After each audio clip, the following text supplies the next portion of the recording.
Magandang araw muli. Maraming salamat at nandito ulit kayo ngayon para samahan ako sa I think, tatlong video. No? It's my third video. And it's a nice weather out here. But ngayon, ang gusto kong pag-usapan natin ay mindset. So, ano ba yung mindset or pag-iisip? No, napaka-importanting usapan ito kasi halos lahat ng mga ginagawa natin, ikaw man ay nagfo-focus sa sports, business or health, nagsimula lahat sa isipan natin, no? Paano tayo mag-isip, of course. Pero para maintindihan natin ang mindset, may dalawang kind of mindset daw. Dalawang pangunahing uri ng pag-iisip. Ayon din sa book ni Carol Dweck na Mindset, which is I am about to read pa lang or listen kasi mahilig ko sa audiobook.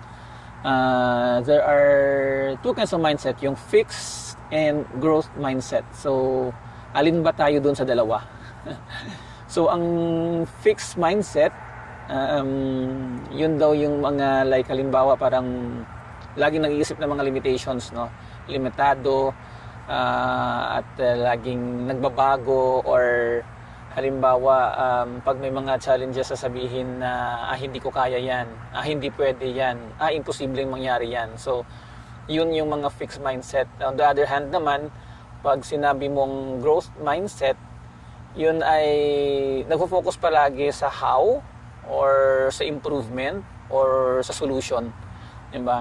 So ayun, when faced with challenge or obstacles, ang laging iniisip hindi kaagad hindi ko kaya or hindi pwede ito, ang unang pumapasok sa isip paano ba ito, paano ko i-solve yung problem, ano ang pwede kong gawin, diba?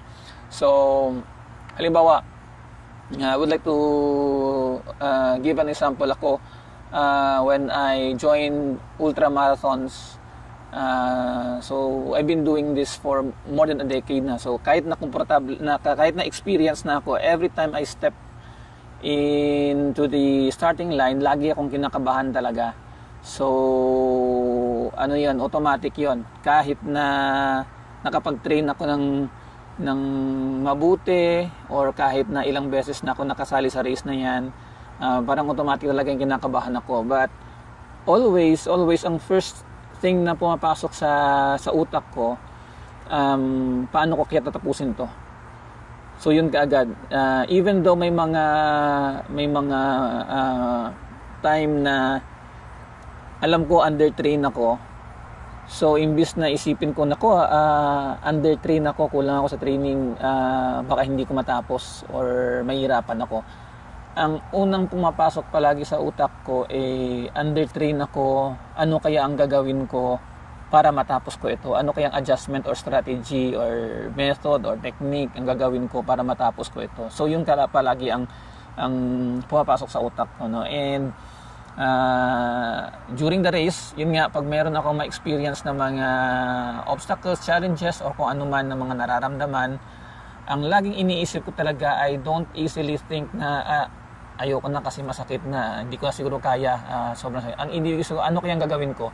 So will I change strategy or method? Halimbawa masakit, magka-cramps ako, so I would slow down or troubleshoot, iibahin ko yung anggulo ng step ko para hindi ko magamit yung muscle group na yon para mag-focus hanggang sa maka-recover, or any obstacle. So yun palagi.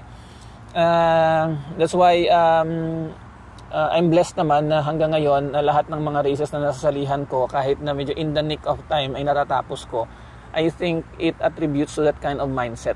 Kasi ang laging iniisip ko talaga, I will never quit. Parang dadamputin na lang, mauubusan na lang ako ng oras, dadamputin na lang ako ng marshal sa daan.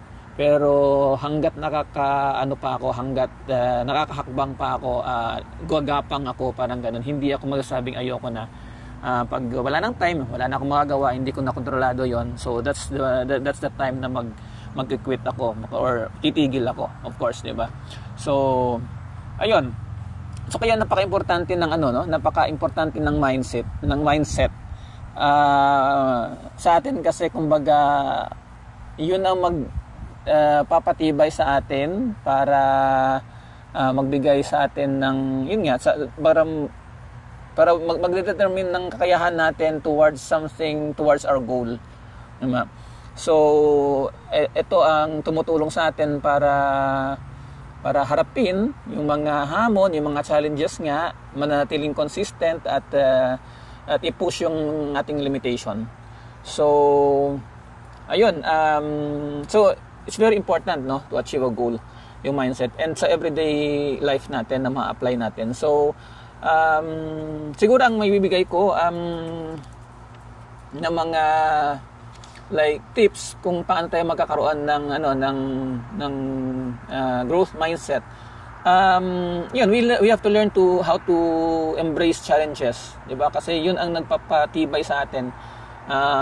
Once na survive natin yon or na-surpass natin yung challenges, pag nangyari man yon, I'm sure na alam na natin kung paano harapin, and of course it will boost our confidence na kahit may mangyari sa atin na kahit iba namang klaseng challenges, since naka-recover tayo sa isa, kumbaga ready na tayo na harapin lahat. So, and of course, learn from our mistakes. So, halimbawa, nagkaroon tayo ng pagkakamali or failures, we learn from it and move forward and do it again and repeat again, kasi the next time na gagawin mo yon, I'm sure alam mo na kung ano mong gagawin para maiwasan yung failure. Sabi nga, there's no such thing as bad experiences, only learning experiences. So I'm sure na marami tayong so we use those mistakes or failures to learn. Hindi ibig sabihin na to have fear or quit. And of course, ang isa sa mga ako rin ay embrace journey. So we have to focus on our journey. No, not just the destination. Of course, nandiyan yung destination na mag-inspire sa atin na doon tayo pupunta. Pero we have to focus on the journey. We have to enjoy the journey. Sabi nga, we cannot act on the past and we cannot act on the future, but we can only act on the now. Ngayon lang natin kontrolado ang sitwasyon, di ba? So, yun.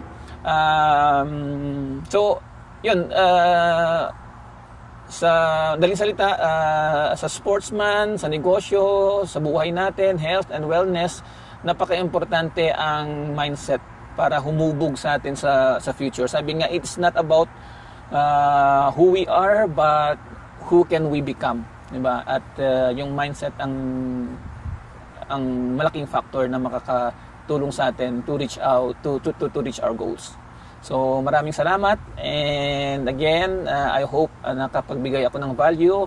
Kung nagustuhan nyo, kung nakatulong sa'yo, please like, subscribe, and share it to your friends.